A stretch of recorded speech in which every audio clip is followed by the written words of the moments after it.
전해주시는 하나님의 말씀은 빌립보서 4장 6절 7절에 있는 말씀입니다. 우리 다 같이 본문 말씀 한 목소리로 읽겠습니다. 아무것도 염려하지 말고 모든 일에 기도와 간구로 너희 구할 것을 감사함으로 하나님께 아뢰라.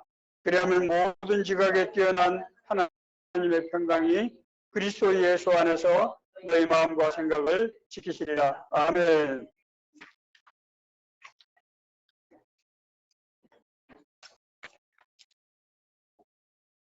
오늘 본문은 바울 사도가 늘 마음속에 두고 정말 감사하고 기도하던 빌립보 교회에 보내는 편지입니다. 이 편지 서신을 쓸 때 바울 사도는 로마 감옥에 있었습니다.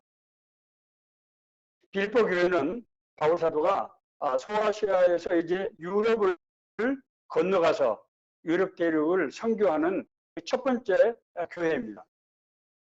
그러니까 바울 사도에게 빌립보 교회가 얼마나 의미 있는 중요한 교회겠습니까? 실제로 빌립보 교회는 유럽 선교의 교두보가 되어서 그걸 통해서 마게도니아, 데살로니가, 이제 아가야 지방에 이렇게 전반적으로 퍼져나가는 유럽 선교 시대가 본격적으로 열리게 된 것입니다. 바울 사도가 빌립보 교회 오래 있지 못했어요. 핍박이 심했기 때문에. 떠난 후에 교회 내에서 내부적인 분열이 있었고, 특히 바울 사도가 이제 로마에 의해서 구금되었다고 하는 소식이 전해지면서 성도들의 사기가, 신앙적 사기가 떨어지고 흔들리기 시작하는 그런 조짐들이 보였습니다. 바울 사도는 감옥에서 자기 한치 앞의 운명을 내다볼 수 없는 그런 막막한 가운데서 정말 아주 간절한 마음으로 빌립보 교회가 이 자기들이 겪고 있는 내외적인 고난을 극복하고 정말 선교육 사명에 굳게 설 수 있도록 그렇게 절실한 마음으로 이 편지를 보냈습니다. 인생은 고난의 여정입니다. 어느 시대나 누구나 사실은 고난은 피할 수 없는 운명적인 문제입니다. 우리가 고난 속에 산다고 하는 것은 우리가 사는 세상이 죄악이 관영한 죄에서 지배되고 있다고 하는 것의 증거이기도 합니다. 만약에 이 세상에서 고난이 없이 만약에 사는 사람이 있다고 하면은 그 사람은 이를테면은 산에 가서 무슨 수행을 하거나 아니면은 세상의 문제에 별로 관심이 없는 그런 사람일 것입니다. 특히 오늘날 우리 한국 사회를 사회학자들은 삼불시대라고 얘기합니다. 불확실, 불안정, 그로 인한 불안. 정말 기가 막힌 얘기 아닙니까? 우리 사회가 어쩌다 이렇게 됐을까? 누가 정치를 잘못한 것이 아닌가? 물론 여러 가지 요인이 있겠습니다만 근본적으로 우리 사회는 지난 5,000년 동안 농경사회에서 살아왔습니다. 그런데 1960년대 이후에 지난 40년, 50년 사이에 우리는 산업화 과정을 거치고 이미 IMF가 2000년 이후에 정보통신사회로 우리는 들어서고 있습니다. 이 농업사회라고 하는 것은 땅을 토대로 하기 때문에 삶이 안정이 된 반면 산업사회는 물건을 제조해야 되고 특히 정보통신사회는 보이지 않는 정파를 가지고 이제 경제의 모든 활동이 이루어지기 때문에 본질적으로 불안성, 불확실성이라고 하는 것을 내포하고 있는 그런 시대입니다. 과거에 우리가 살아오던 시대가 땅을 짚고 사는 시대였다면 지금 마치 허공을 치는 것 같은, 허공이 떠다니는 것 같은 그렇게 비유할 수 있는 그런 시대라고 하는 거예요. 그래서 불안성이라고 하는 것은 이 시대를 대표하는 상징적 단어가 된 것입니다. 앞서 말씀드린 사회학자들은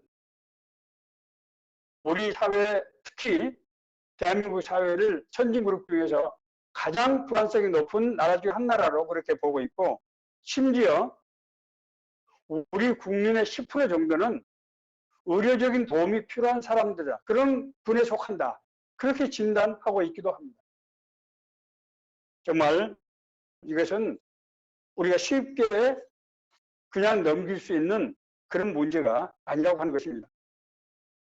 또 이 문제가 개인의 특성의 문제가 아니고 사회 구조적인 문제라고 하면은 우리가 이 문제를 정말 내 문제를 생각하고 우리가 정말 깊은 그런 성찰이 필요하다고 하는 것입니다. 그래서 오늘 말씀은 인간의 가장 큰 고난 중에 하나는 이 불안성의 문제를 성경은 어떻게 말씀하고 있는가 하는 것을 우리가 나누어 보려고 합니다.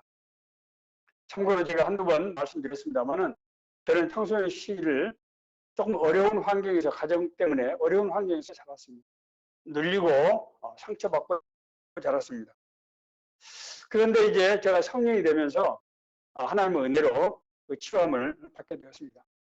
그래서 제가 신학교에 갔을 때 매일 처음 생각하는 것이 기독교 상담에 대해서 내가 조금 전문적인 공부를 할 필요가 있겠다. 사실 제가 신학교 가기 전에도 공직을 은퇴하고 나서 제가 우리나라 대형 교회에 가서 6개월 동안 전문가들이 듣는 기독교 상담 공부를 하기도 했습니다. 제가 과거에 쓰러진 경험, 그것이 제가 성장 기간 내내 제가 성이 돼서도 저에게 끊임없이 고통과 아픔으로 다가왔기 때문에 내가 목회를 한다고 하면은 그런 분들을 도와줬으면 좋겠다. 그런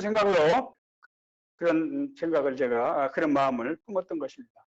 그래서 오늘 제가 드리는 말씀은 제가 신학교에서 1년 동안 집중적으로 기독교 상담을 공부하면서 제가 여러 가지 썼던 자료들, 그리고 사실은 기독교 상담을 하기 전에 우리 신학교에서는 10번 스스로가 상담을 받아야 됩니다.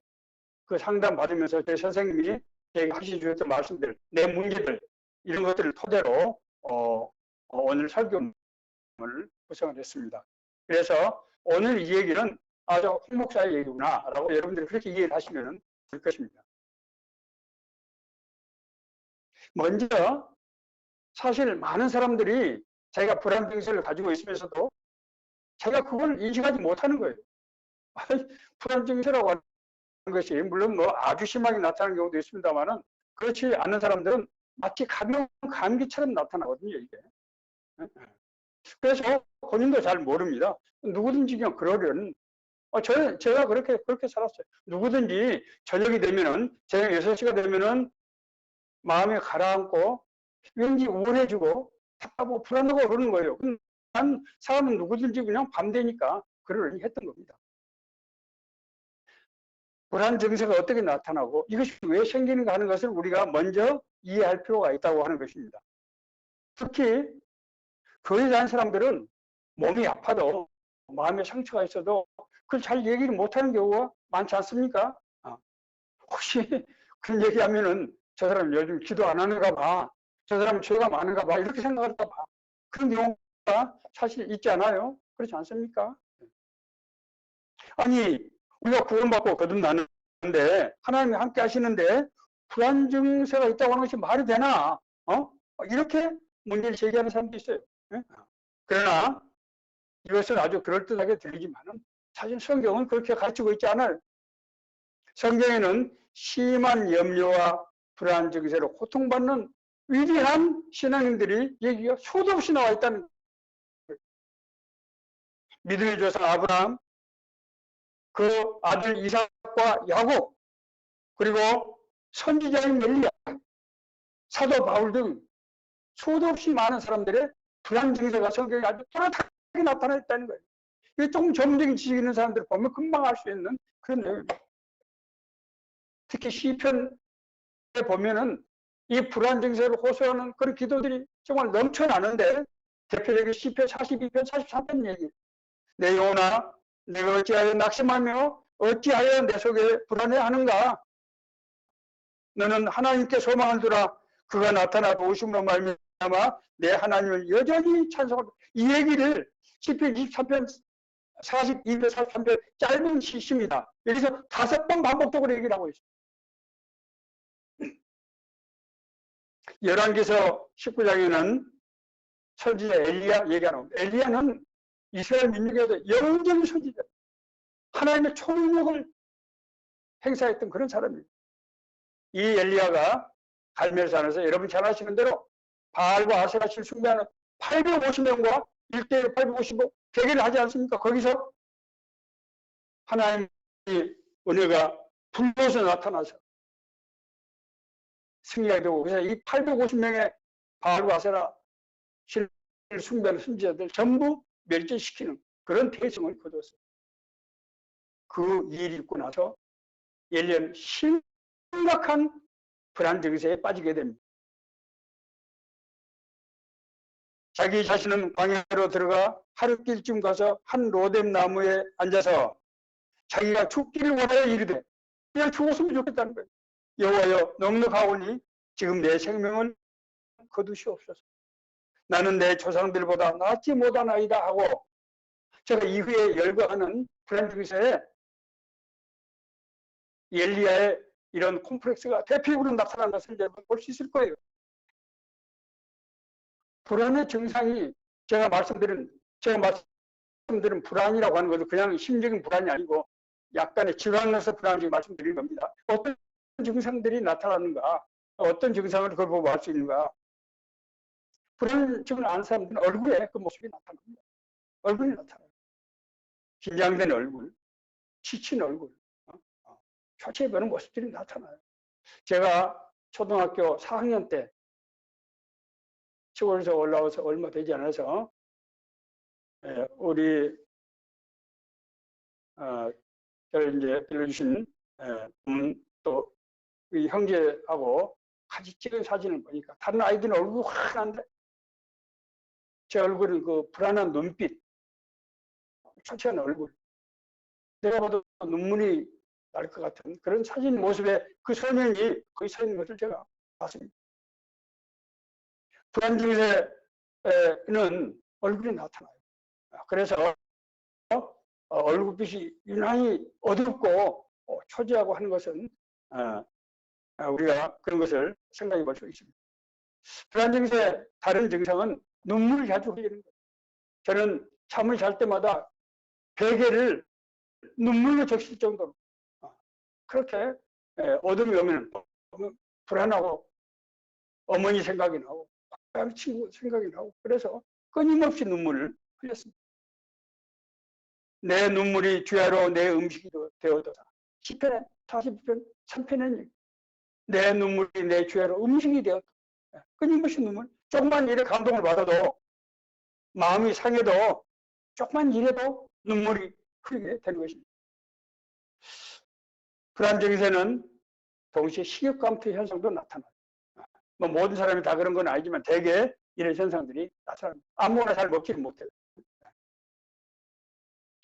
불안 상태에 있는 사람들의 가장 공통된 특징 중에 하나는 굉장히 예민한 반응을 보인다는 거예요.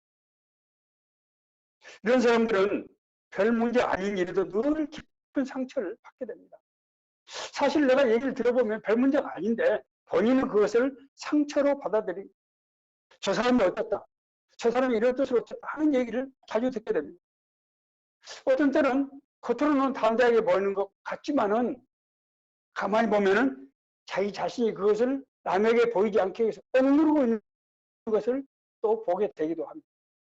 그런 사람들은 말과 행동이 좀 다르게 나타나는 그런 경우가 많습니다. 불안 증세를 겪는 사람들의 공통된 현상은 다른 사람들로부터 인정을 받고 사랑을 받고 싶어 하지만은 오히려 그 반대로 남에게 이용당하고 눌리게 되는 그런 현상들이 나타납니다. 이것을 이제 영성신학자들은 영적으로 해석하기도 합니다. 그런 사람들이 약하다는, 그런 취약하다는 거예요. 거기에. 결과 마음의 깊은 상태를 받게 됩니다. 또 어떤 경우는 이런 사람들은 자신의 받은 상처를 다른 사람에게 투사하는 그런 경우도 나타납니다. 그래서 남에게 그 상처를 줌으로써 자기 상처를 무마하는 그런 일대는 반사적인 그런 현상도 나타납니다. 불안 증세가 있는 사람들은 대개 실패에 대한 염려가 너무 정말 그렇게 민감한 그런 경우가 많습니다. 항상 나는 잘 안 될 거야. 나한테는 그런 기회가 안 올 거야. 내가 뭐 그런 복이 있겠어? 이렇게 그냥 습관적으로 그렇게 대화를 한 사람들이 있습니다. 이런 분들은 어떤 결정적인 순간에 결국 선택을 결정을 해야 될 때 자꾸 그런 것을 여러 가지 핑계를 대면서 피합니다. 나는 저 규칙이 마음에 안 들어. 자기들끼리 아마 짜고 치는 걸 거야, 저거 아마 틀림없이. 이번에 나보고 지금 저 사람들이 하는 얘기가 아마 나한테 지금 숨기고 하는 얘기일 거야. 이렇게 자꾸 없는 것들을 자기가 스스로 생각해서 만들어내서 이렇게 합니다. 이런 사람들은 참된 신앙을 갖기가 어렵습니다. 하나님의 말씀을 온전히 말씀에 대해서는 많이 박식하고 지식을 가지고 있지만은 진정으로 마음속으로 믿지를 못하는 것입니다. 또 어떤 사람들은 뭐 저도 이런 부류에 좀 속합니다만은 어떤 완전주의적인 콤플렉스를 가지고 있는 경우가 있습니다. 사실 저도 제가 그런 좀 어려운 환경에서 자라면서 남들에게 인정을 받기 위해서 남들이 날 촌놈이라고 비웃거나 욕하지 않을까, 내가 따돌림 받지 않을까 해서 보이지 않는 데서 남들보다도 2배, 3배 영을 쓰고 노력을 하는 거예요. 남들이 볼 때는 저 사람 뭐 일 잘한다, 성실하다 하지만은 사실 나한테는 그게 남에게 수모당하지 않고 부정당하지 않으려고 하는 내 아주 굉장히 내 아주 자기 방어적인 그런 몸부림이라고 하는 거예요. 겉으로 볼 때는 굉장히 그럴듯해 보이지만은 그 안에는 그 사람의 아픔이 있다고 하는 것입니다. 그러면 우리 신앙인에 있어서 이런 불안 증세의 문제에 대해서 우리가 어떻게 접근해야 될 것인가? 앞서 말씀드린 대로 우리가 먼저 해결해야 될 것은 불안성에 대한 이해가 먼저 돼 있어야 된다. 이게 돼 있지 않으면은 특히 신앙인들은 이게 굉장히 중요합니다. 왜냐하면 앞서 말씀드린 대로 나는 구원받고 거듭났으니까 이런 것과는 관계없다, 이렇게 되게 믿기 때문입니다. 우리가 구원받고 제가 말씀드린 경우는 그냥 교회에 다닌 사람이 아니고 진짜로 구원받고 하나님의 은혜를 체험한 사람들 지금 얘기를 하는 겁니다. 그래서 앞서 말씀드린 대로 이것이 양립이 가능하냐는 그런 논의가 나오는 거예요. 자, 이런 이유에 대해서 오스왈드 샌더스라는 목사님은 세계적인 영성가입니다만 이렇게 얘기합니다. 예수 그리스도의 성품이 우리 안에 들어오는 것이 구원이지, 예수의 성품 우리 안에 들어오는 것이 우리 안에 기본적인 성품이 달라진 것은 아니라는 거예요. 그 오스왈드 목사님은 그렇게 설명하고 계세요. 저는 상당히 설득력 있는 설명이라고 생각이 됩니다. 불안 증세로 고통받는 사람들은 참 신자가 아닌 것이 아니라는 거예요. 정말 믿음이 좋고 순전한 사람들 중에 그런 현상들이 많이 나타난다고 하는 것입니다. 그래서 상담 심리학에서는 3가지 종합적인 접근 방법을 권합니다. 첫째는 심리 상담이에요. 이런 사람에게는 반드시 심리 상담 전문가의 도움을 받을 필요가 있습니다. 그래서 정기적으로 한 번씩 자기 삶을 같이 나누고 그런 전문가들이 지적해 주는 것들을 참고해서 저희가 이정표가 됩니다. 왜냐하면 이 문제는 1, 2년 사이에 해결될 수 있는 문제가 아니고 어떤 경우는 평생을 가기 때문에 그런 전문가들 옆에서 두고 가끔 간헐적으로 도움을 받으면 크게 도움이 된다고 하는 것입니다. 둘째는 의료적 치료입니다. 많은 사람들이, 교회 신앙생활 하는 사람들이 내가 하나님의 의뢰 받으면은 되는 것이 무슨 의사가 필요하느냐? 그렇지 않습니다. 기독교 상담에서 그렇게 가르치지 않습니다.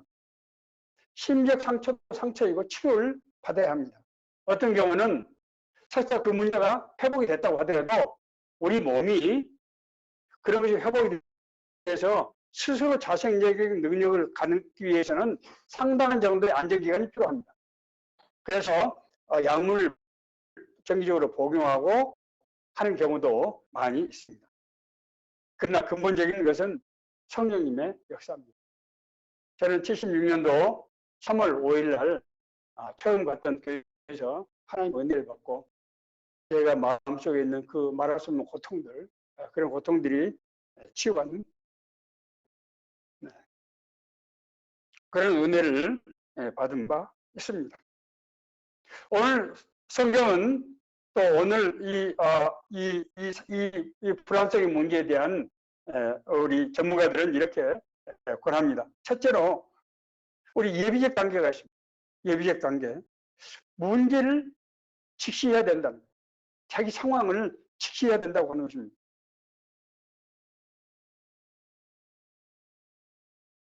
우리가 많은 경우에 이런 문제의 원인이 아주 어렸을 때 발생하기 때문에 이제 성년 된 사람이 아니 내가 옛날에 그 초등학교 들어가기 전에 그때 조금 어려운 일이 있었는데 그게 나 이제 다 성인이 되는데 그것이 무슨 문제가 되겠냐. 그렇지 않습니다.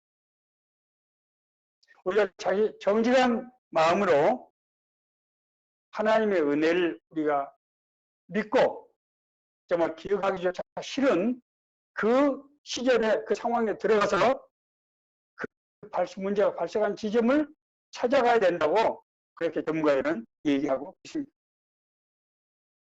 그것이 아무리 오래된 경우라도 반드시 찾아가서 그 문제를 직면할 필요가 있다고 하는 것이에요. 그래서 우리 상담에서는 자신을 위로하는 그런 절차를 거치게 됩니다. 자, 자신이 먼저 내게 문제가 있다고 하는 것을 신하고 그것을 이제 전문가하고 얘기를 해서 그것을 알려야 됩니다. 이런 문제는 그리고 하나님 앞에 이걸 가지고 나가서 자백하는 것입니다. 이런 문제가 자백하기 전까지는 내 안에서 눌려 있어서 이 문제가 잘 해결되지 않습니다. 많은 사람들이 이런 문제를 수치스럽게 생각하고 자기 상처로 생각해서 그걸 담아놓고 그것을 내버리지 않기 때문에 치료받지 못하는 경우가 가장 문제가 되는 사례로 나타나고 있습니다. 쉽지 않은 일이지만은 그러나 이 지점을 넘어설 때 이미 우리는 치료 과정에 들어선 것이라고 하는 것을 우리가 이해해야 합니다. 두 번째는 어떤 문제든지 자기 자신에게도 책임이 있다고 하는 것을 우리가 이해해야 합니다. 많은 경우 사람들은 자신의 문제를 부모 탓이나 환경 탓이나 또 어떤 문제를 지켜주고 해야겠던 그 특정 사람들 또 특정 사건들에게 탓으로 돌리는 그런 경우가 많이 있습니다. 다른 사람이 문제의 발단이 됐다고 하더라도 자신이 이 문제로 계속 매어있고 미워하고 우리가 누굴 미워하면요 그 사람을 미워하는 것도 문제지만은 가장 큰 문제는 자기 자신이 그 고통으로부터 자유롭게 될 수가 없다는 거 하는 거예요. 제 얘기를 그냥 흘려들으시면 안 됩니다. 내가 누구를 미워한다고 하는 것은 내가 그 문제를 계속해서 가지고 지금 끌어안고 있다고 하는 것을 의미합니다. 뒤에 가서 제가 조금 더 언급을 하게 될 겁니다. 자기가 또 어떤 그 문제에서 현실 도피적인 그런 태도를 취했다고 하면은 내 자신에게도 일부분의 책임이 있다고 하는 것을 인정해야 될 필요가 있습니다. 그렇게 돼야 우리가 자유롭게 되는 출발점에서 서게 되는 것입니다. 그렇다고 해서 이 문제를 제가 모든 것을 다 걸머쥐고 문제를 해결할 수 있다? 그렇지 않습니다. 절대로 그렇게 가르치고 있지 않습니다. 다른 사람들의 도움이 절대로 필요합니다. 제가 아까 우리 신학교에서 쓰는 3가지 종합적인 접근 방법을 말씀드렸는데 가능하면 상담가 그리고 의료적인 그런 지식이 있는 사람 그리고 함께 할 수 있는 가까운 친구가 반드시 필요합니다. 이런 상처를 받았던 분들은 이런 세 종류의 사람들과 늘 가깝게 하면서 항상은 아니더라도 간헐적이라도 그런 도움을 받는 것이 매우 중요하다고 하는 것입니다. 앞서 제가 잠깐 말씀드린 대로 문제가 발견된 사람을 용서하는 것이 문제를 푸는 시발점이라고 제가 말씀드렸습니다. 우리가 우리에게 죄진 자를 용서한 것 같이 우리의 죄를 용서하여 줍시고, 우리 주기도문의 아주 중요한 부분입니다. 나의 죄를 용서받는 것이 내가 다른 사람을 용서하는 것과 서로 연결이 되어 있다고 하는 거예요. 또한 내가 고통을 받는 사람을 용서해야만 내가 그 고통으로부터 자유롭게 된다고 하는 것을 우리가 이해해야 한다고 하는 것입니다. 먼저 자기 자신을 용납하고 용서하는 것이 필요합니다. 이 불안 증세에 시달리는 사람들의 공통된 특징은 자기 자신을 학대하는 거예요. 자기 자신을 별 볼 일 없는 존재로, 그저 그런 존재로, 자기는 뭘 할 수 없는 존재로 그렇게 자기 자신을 학대하는 것이 일반적인 현상이에요. 그가 찔림은 우리의 허물 때문이요, 그가 상함은 우리의 죄악 때문이라, 그가 징계를 받음으로 우리는 평화를 누리고 그가 채찍에 맞음으로 우리는 나음을 받았도다. 우리는 다 양 같아서 그를 향하여 그를 대하여 각기 제 길로 갔거늘 여호와께서는 우리 모두의 죄악을 그에게 담당시키셨도다. 우리가 어렸을 때 우리가 인생의 어떤 순간에서 남에게 당한 수모, 고통들, 그 맞은 아픔들, 그 당하는 그 엄청난 일들, 그 고통을 예수님께서 대신 갚으셨다는 거예요. 자신을 용서한다고 하는 것은 신앙인은 그리스도의 대속을 받아들이는 것입니다. 예수께서 우리 죄를 위해서, 우리 고통을 위해서 십자가에 못 박히셨어요. 그것은 우리가 이제는 그런 고통으로부터 벗어나서 온전한 삶을 하나님 주신 은혜를 누리도록 살게 하기 위한 것이에요. 우리의 허물 때문에 우리를 위해서 죽으신 예수님의 죽음을 내가 내 자신을 용서하지 못하기 때문에, 다른 사람을 용서하지 못하기 때문에 그걸 행하지 못하는 것은 이건 겸손이 아니고 불신앙이라는 거예요. 예수님의 용서인데 내가 내 자신을 용서 못하는 것은, 이것은 많은 사람들이 나는 그럴 자격이 없어, 나는 그런 복을 받을 자격이 없어, 이렇게 얘기하는데 실제로 상담 과정에서 그런 얘기를 아주 빈번히 듣습니다. 선생님 나는 안 돼요, 목사님 나는 그건 안 돼요. 예수님이 너를 죄를 용서하시고 자기가 대신 십자가를 졌는데 그렇다고 하면 예수님에 대한 그 십자가 대속 사건을 헛되게 만드는 것이고 불신앙이죠. 그건 겸손이 아니라는 거예요. 그리고 예수님께서 말씀하셨어요. 우리가 우리 죄를 자백하면은 모든 죄소를 용서하신다는 거예요. 만일 우리가 우리 죄를 자백하면 그런 미쁘시고 오로사 우리 죄를 사하시며 우리를 모든 불의에서 깨끗하게 하실 것이요. 여러분 놀라지 마세요. 죄사함 받고 구원받고 불안 증세가 사라질 때 우리에게 나타나는 첫 번째 현상은 우리 머리가 맑아지고 지혜의 영, 지식의 영이 우리에게 임하는 것입니다. 사물이 분명히 보이게 되는 거예요. 사물이 분별을 할 수 있게 돼요. 정리가 되는 겁니다. 제가 받은 놀라운 은혜의 책입니다. 그전까지 막막하고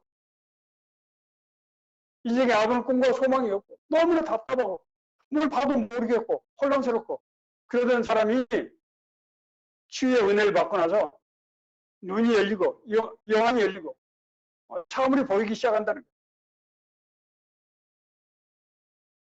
자신을 용서한다고 하는 것은 자신의 있는 그대로를 받아들인다고 하는 것을 의미합니다. 생각해 보세요. 하나님 우리를 구원하실 때 어떻게 구원하셨습니까? 제가 하나님은 우리 구원의 3단계를 말씀드렸죠. 하나님은 우리를 미리 아시고, 그렇죠? 우리를 부르시고 우리를 의롭다 하셨다. 그리고 앞으로 우리를 영화롭게 하실 것이다. 그러니까 사다계죠. 하나님께서 우리를 미리 아시고 우리를 택해서 부르셨다고 하는 것은 우리를 받아들이는 거예요. 아니 하나님이 나를 받아들이는데 내가 나를 안 받아들일 이것은 말이 안 되죠. 하나님 우리를 받아들였다고 하는 것은 우리를 향하신 하나님의 뜻과 계획이 있다는 거예요. 심지어 우리가 당하는 고통과 아픔까지도 하나님의 뜻과 계획 가운데서 하나님 그걸 통해서 역사하신다는 거예요. 두 번째로 우리에게 죄진 다른 사람을 용서해야 된다고 말씀드렸습니다. 내가 내 자신의 인생에 책임을 진다고 하는 것은 나에게 내 인생을 망친 나에게 고통을 주었던 그 사람을 용서한다는 거예요. 저는요 초등학교 6학년 때 제 다른 형제들하고 제가 가르치는 가정교사 선생님이 있었어요. 그 당시에 교육대학에 다니던 학생이 있어요. 수학 공부를 하는데 내 형한테는 그렇게 칭찬하면서 나보고는 너는 누구는 잘하는데 왜 못해? 자꾸 비교해서 얘기를 하는 거예요. 그 얘기를 한 번 듣고 두 번 듣고 세 번 들으면서 나는 수학에 대해서 정말 바보가 되어버렸어요. 제가 나중에 하나님의 은혜로 수학적인 문이 열리게 됐습니다만은 저는 그 문제 때문에 평생 고통을 당했어요. 그래서 그 사람이 살았던 그 동네 거기를 갈 때마다 그 사람이 생각이 나고 그분의 그 반질거리는 얼굴이 늘 제게 잊히지 않은 거예요. 하나님 앞에 기도했습니다. 하나님 앞에 내가 너무 힘듭니다. 내가 저 사람을 용서할 수 있도록 다시는 생각하지 않도록 은혜를 주십시오. 제가 그런 기도도 했어요.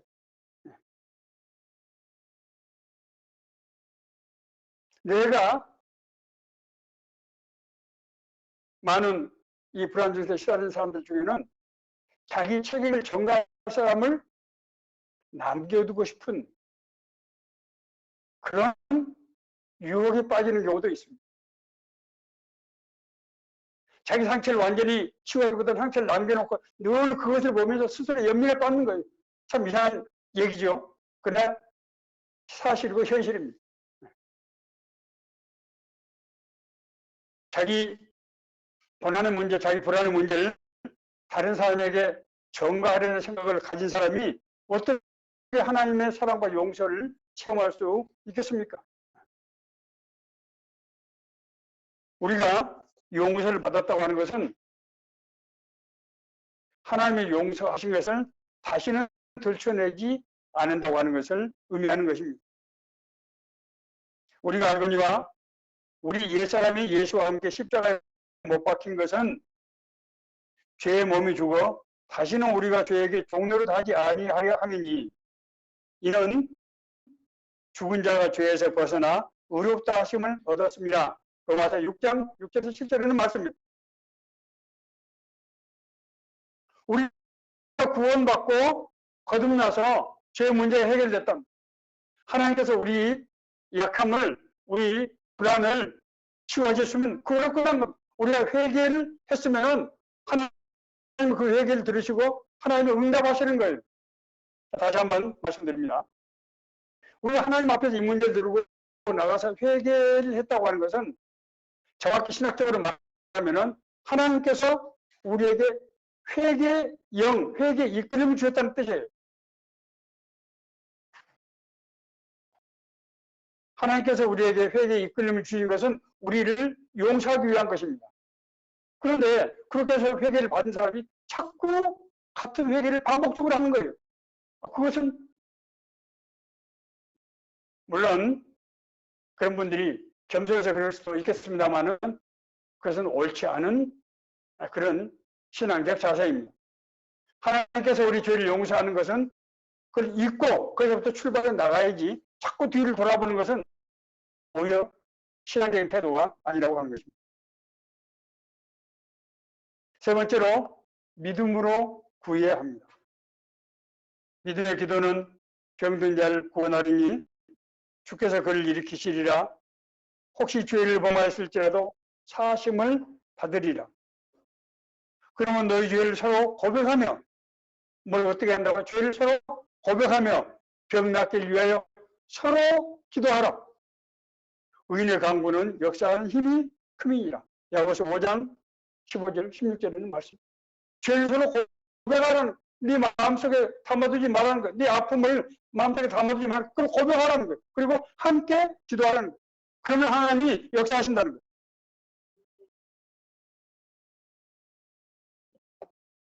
우리는 때로는